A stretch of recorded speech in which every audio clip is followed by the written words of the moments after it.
नमस्कार, मैं धर्मराज साहू एम्स 24/7 की इस ऑफिशियल यूट्यूब चैनल पर आप सभी का हार्दिक स्वागत करता हूँ।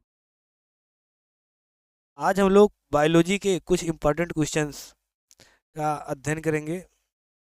आज का टॉपिक होगा पाचन तंत्र।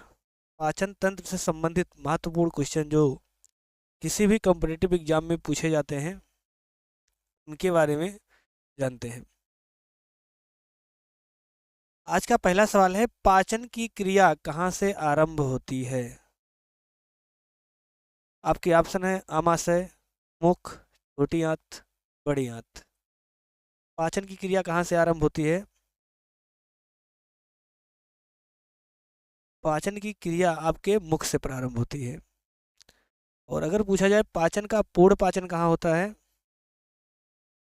अगर आपसे पूछ लिया जाए भोजन का पूर्ण पाचन कहाँ से होता है, तो भोजन का पूर्ण पाचन होता है छोटी आंत में। पाचन की क्रिया कहाँ से प्रारंभ होती है? मुख से। अगला क्वेश्चन,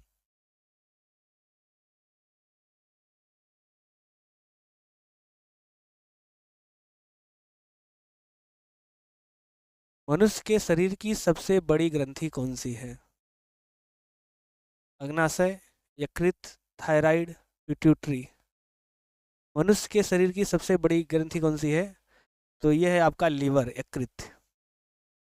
अगला क्वेश्चन, लार में पाया जाने वाला एंजाइम कौन सा है?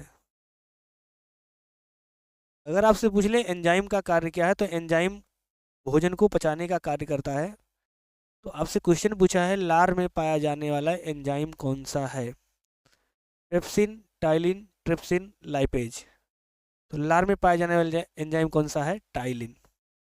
अगर आपसे पूछे लार में मनुष्य के शरीर में प्रतिदिन लगभग कितना लीटर लार बनता है, तो 1 से 1.5 लीटर। यानी मनुष्य के शरीर में प्रतिदिन लगभग 1 से 1.5 लीटर लार बनता है। अगला क्वेश्चन, पित्त रस का निर्माण कहाँ होता है? आमाशय में, यकृत में, अग्नाशय में या छोटी आंत में? पित्त रस का निर्माण कहाँ होता है? तो पित्त रस का जो निर्माण होता है यह होता है आपके यकृत यानी कि लीवर में। अगर आपसे पूछे पित्त रस स्टोर कहाँ होता है, तो पित्त रस बनता तो यकृत में है लेकिन स्टोर कहाँ होता है? पित्ताशय में। अगला क्वेश्चन, अगला क्वेश्चन फिर से ही पूछ लिया है, पित्त रस कहाँ संग्रह होता है? तो पित्त रस कहाँ संग्रह होता है? पित्ताशय में। अगला क्वेश्चन, कार्बोहाइड्रेट का पाचन कहाँ से प्रारंभ होता है? आमाशय, मुख, छोटी आंत, बड़ी आंत। कार्बोहाइड्रेट का पाचन कहाँ से प्रारंभ होता है? यह होता है आपसे मुख से। अगर पूछे भोजन का पाचन कहाँ से स्टार्ट होता है, तो भी ऑप्शन कौन सा लगाएंगे? मुख से। और मुख में सबसे पहले कौन सा पाचन होता है? तो कार्बोहाइड्रेट का पाचन होता है। कार्बोहाइड्रेट का पाचन कहाँ से प्रारंभ होता है? मुख से। अगला क्वेश्चन, प्रोटीन का पाचन मुख्यतः कहाँ होता है? प्रोटीन का पाचन कहाँ होता है? आमाशय, मुख, बड़ी आंत या आंत्र नली। बताइए सभी लोग इसका उत्तर कमेंट करके, प्रोटीन का पाचन मुख्यतः कहाँ से होता है?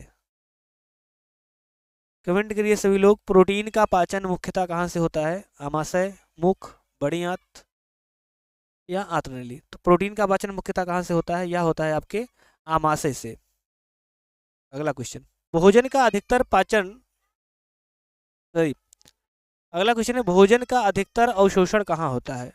बड़ी आंत में, छोटी आंत में, आमाशय में या आंत्र नली में? तो भोजन का अवशोषण कहाँ होता है? तो भोजन का जो अवशोषण होता है यह होता है आपकी छोटी आंत में। छोटी आंत में छोटी छोटी बिलाई पाई जाती है जो उंगली के आकारनुमा होती हैं। इन्हीं बिलाई के द्वारा भोजन का अवशोषण किया जाता है।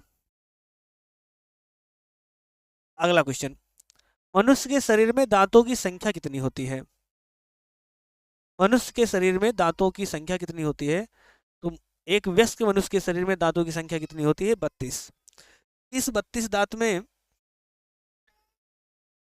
यानी जो मनुष्य के दांत होते हैं वो 2 बार दंती होते हैं, जीवन में 2 बार आते हैं, जिसमें से 20 दांत ऐसे होते हैं जो दूध के दांत होते हैं, जबकि 12 दांत मनुष्य के जीवन काल में सिर्फ 1 बार आता है।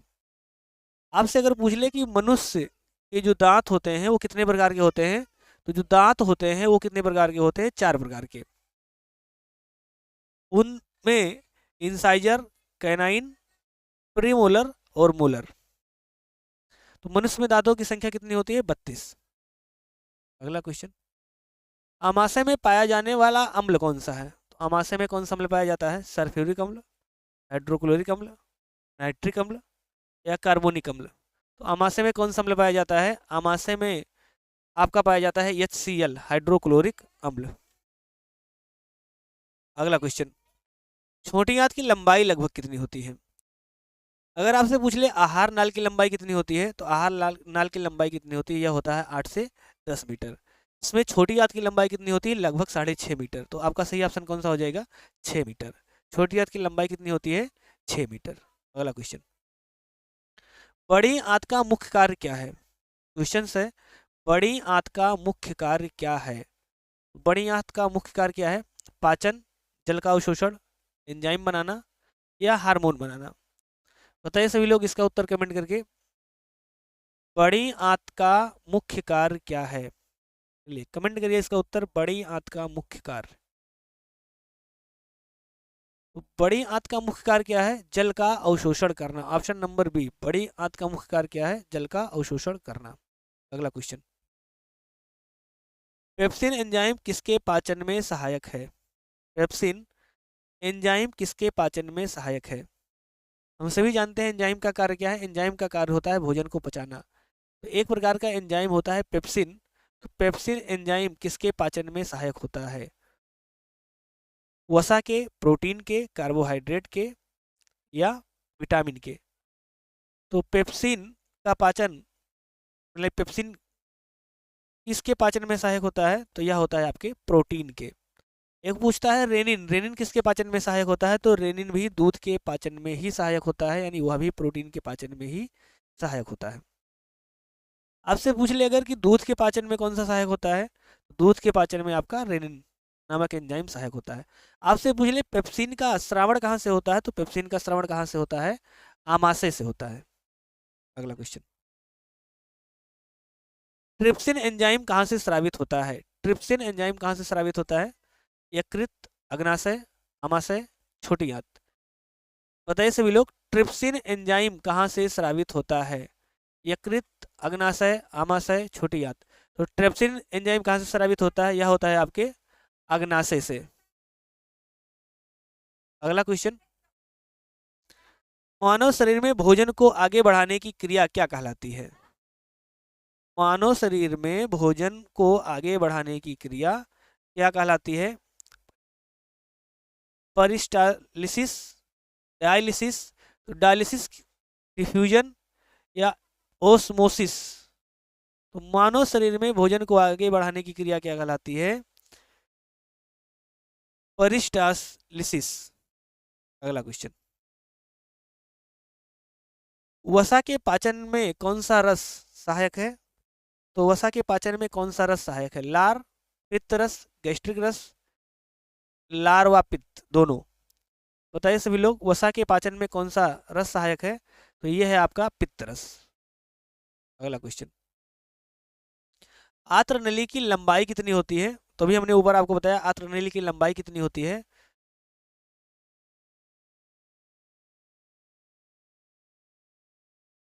तो आत्र नली की लंबाई कितनी होती है? यह होता है आपका 25 सेंटीमीटर। आत्र नली को ही हम लोग किस नाम से जानते हैं? ग्रास नली। अगला क्वेश्चन, यकृत का मुख्य कार्य क्या है? यकृत यानी लीवर का मुख्य कार्य क्या है? रक्त बनाना, पित्त बनाना, हार्मोन बनाना या ऑक्सीजन देना?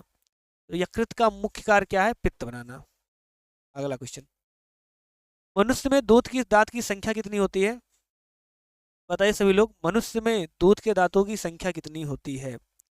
अभी ऊपर हमने बताया था कि मनुष्य में दूध के दांतों की संख्या कितनी होती है। तो आप सभी लोग इसका उत्तर कमेंट करके बताइए। अगला क्वेश्चन,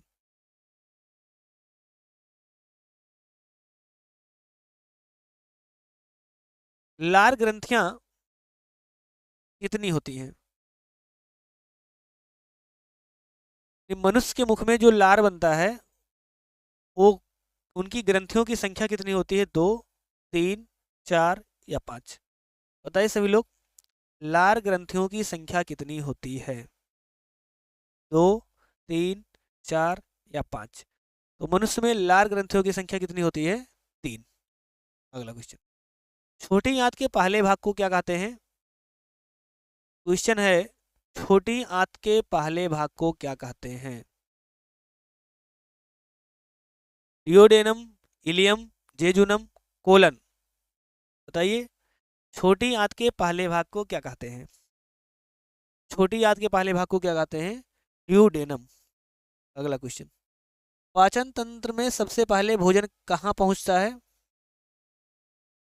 आंत्र नली, मुख, अमाशय या छोटी आंत?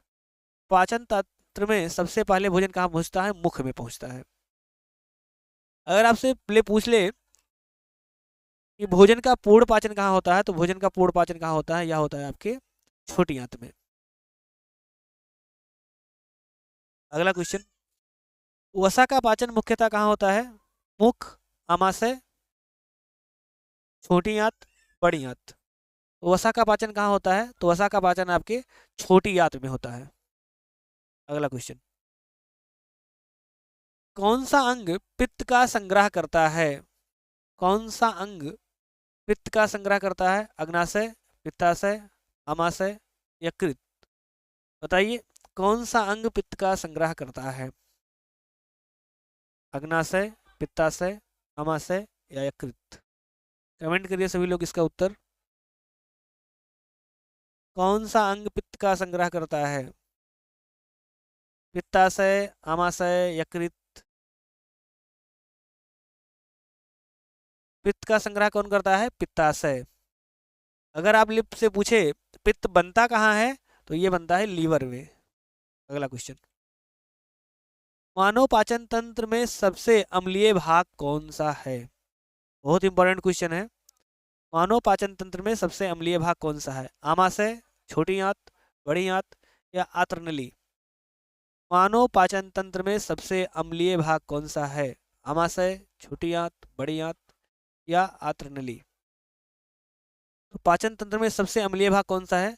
तो सबसे अम्लीय भाग वही होगा जहां से HCl बनता होगा। तो कहाँ HCl बनता है? आपका आमाशय में। अगर आपसे पूछे हाइड्रोक्लोरिक अम्ल यानी HCl का स्रावण कहाँ से होता है? आमाशय में। सबसे अम्लीय भाग कौन सा है? आमाशय है। छोटी आंत क्या है? तो छोटी आंत में खाने का पूर्ण पाचन होता है और भोजन का जो अवशोषण होता है वह भी आपकी छोटी आंत के द्वारा ही होता है। बड़ी आंत, बड़ी आंत से जल का अवशोषण होता है। बड़ी आंत में कोई भी भोजन का अवशोषण नहीं होता है। अगर आपसे पूछे बड़ी आंत का कार्य क्या है, तो बड़ी आंत में केवल और केवल जल का अवशोषण होता है। बड़ी आंत में भोजन का अवशोषण नहीं होता है, या बड़ी आंत में कोई भी भोजन नहीं पचता है। अगला क्वेश्चन, पाचन के बाद अपचित भोजन कहाँ जाता है?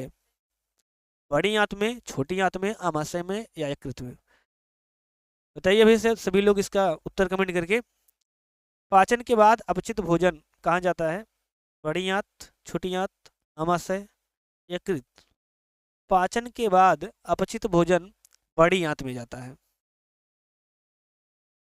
अगर हम आहार नाल की बात करें तो सबसे पहले भोजन कहाँ आता है? तो सबसे पहले भोजन आता है मुख में, उसके बाद ग्रसनी में, उसके बाद ग्रास नली में, उसके बाद आमाशय में, उसके बाद छोटी आंत में और उसके बाद फिर बड़ी आंत में। अगला क्वेश्चन, मानव शरीर में अग्नाशय का कार्य क्या है? मानव शरीर में अग्नाशय का कार्य क्या है? एंजाइम बनाना, रक्त पंप करना, ऑक्सीजन देना, हड्डी बनाना? तो अग्नाशय का कार्य क्या है? एंजाइम बनाना। यानी जो हमारा अग्नाशय है वह भी पाचन तंत्र से ही संबंधित है, तो अग्नाशय में एंजाइम बनता है। अगला क्वेश्चन, भोजन के अवशोषण के लिए छोटी आंत में क्या पाया जाता है? विली, विली या विलाई? विलाई, दांत, बाल या ग्रंथियां? भोजन के अवशोषण के लिए छोटी आंत में विलाई पाया जाता है। विलाई के द्वारा ही भोजन का अवशोषण छोटी आंत में होता है। अगला क्वेश्चन, विलाई का कार्य क्या है? भोजन काटना, भोजन अवशोषण बढ़ाना, रक्त बढ़ाना, हार्मोन्स बनाना? तो विलाई का कार्य क्या है? भोजन अवशोषण बढ़ाना। अगला क्वेश्चन, मानव शरीर में पाचन रस कितने प्रकार के होते हैं? 2, 3, 4 या 5? बताइए, मानव शरीर में पाचन रस कितने प्रकार के होते हैं? मानव शरीर में जो पाचन रस होता है कितने प्रकार का होता है? 4 प्रकार का होता है। अगला क्वेश्चन, कौन सा एंजाइम वसा को तोड़ता है? बहुत ही इंपॉर्टेंट क्वेश्चन है। ये वसा के पाचन में कौन सा एंजाइम सहायक होता है? आपसे पूछ ले वसा के पाचन में कौन सा एंजाइम सहायक है, या पूछ सकता है कौन सा एंजाइम वसा को तोड़ता है? Lipase, ptyalin, pepsin, trypsin? सही। वसा के पाचन में कौन सा एंजाइम सहायक होता है? तो यह होता है आपका लाइपेज। स्टार्च को माल्टोज में कौन बदलता है? बताइए, स्टार्च को माल्टोज में कौन बदलता है? Ptyalin, lipase, pepsin, rennin? Starch को माल्टोज में कौन बदलता है? Ptyalin, lipase, pepsin, rennin? तो हमने आपको बताया पेप्सिन और रेनिन ये किसके पाचन में सहायक होते हैं? तो ये होते हैं प्रोटीन के पाचन में सहायक। स्टार्च के जो पेप्सिन और रेनिन है किसके पाचन में सहायक होता है? तो यह होता है प्रोटीन के पाचन में सहायक। जबकि स्टार्च के पाचन में कौन सा सहायक होता है? तो यह होता है आपका टाइलिन। लाइपेज किसके पाचन में सहायक होता है? वसा के। अगला क्वेश्चन, छोटी आंत के अंतिम भाग को क्या कहते हैं? छोटी आंत के अंतिम भाग को क्या कहते हैं? Ileum, duodenum, colon, rectum? बताइए, छोटी आंत के अंतिम भाग को क्या कहते हैं? ये कहते हैं इलियम। यानी छोटी आंत का जो अंतिम भाग होता है इलियम, यही जाके आपके बड़ी आंत से जुड़ता है। अगला क्वेश्चन, बड़ी आंत का अंतिम भाग क्या कहलाता है? तो बड़ी आंत का अंतिम भाग क्या कहलाता है? Rectum, ileum, duodenum, jejunum? बड़ी आंत का अंतिम भाग क्या कहलाता है? Rectum, ileum, duodenum, jejunum? ये कहलाता है रेक्टम। पाचन में सहायक हार्मोन कौन सा है? Gastrin, insulin, adrenaline, thyroxine? पाचन में सहायक हार्मोन कौन सा है? तो यह है गैस्ट्रिन। इंसुलिन क्या है? इंसुलिन की कमी से मधुमेह रोग या जिसको शुगर भी बोलते हैं यह रोग आपका होता है। आपसे पूछता है इंसुलिन की कमी से कौन सा रोग होता है? तो मधुमेह रोग। अगला क्वेश्चन, मानव शरीर में सबसे अधिक पाचन कहाँ होता है? तो मानव शरीर में सबसे अधिक पाचन कहाँ होता है? आमाशय, छोटी आंत, बड़ी आंत या मुख? मानव शरीर में सबसे अधिक पाचन कहाँ होता है? यह होता है आपके छोटी आंत में। भोजन को चबाने की क्रिया क्या कहलाती है? Most most most important question है। भोजन को चबाने की क्रिया क्या कहलाती है? मास्टिकेशन, डाइजेशन, एब्सॉर्प्शन, एग्जीक्यूशन? भोजन को चबाने की क्रिया क्या कहलाती है? यह कहलाता है आपका मास्टिकेशन। आज की क्लास में बस इतना ही, बाकी हम लोग अगले क्लास में देखेंगे। उम्मीद करते हैं आप लोगों को क्लास पसंद आया हो। अगर आपको क्लास पसंद आया है तो वीडियो को ज़्यादा से ज़्यादा शेयर करिए, और अगर चैनल पे पहली बार है तो चैनल को सब्सक्राइब भी कर दीजिए।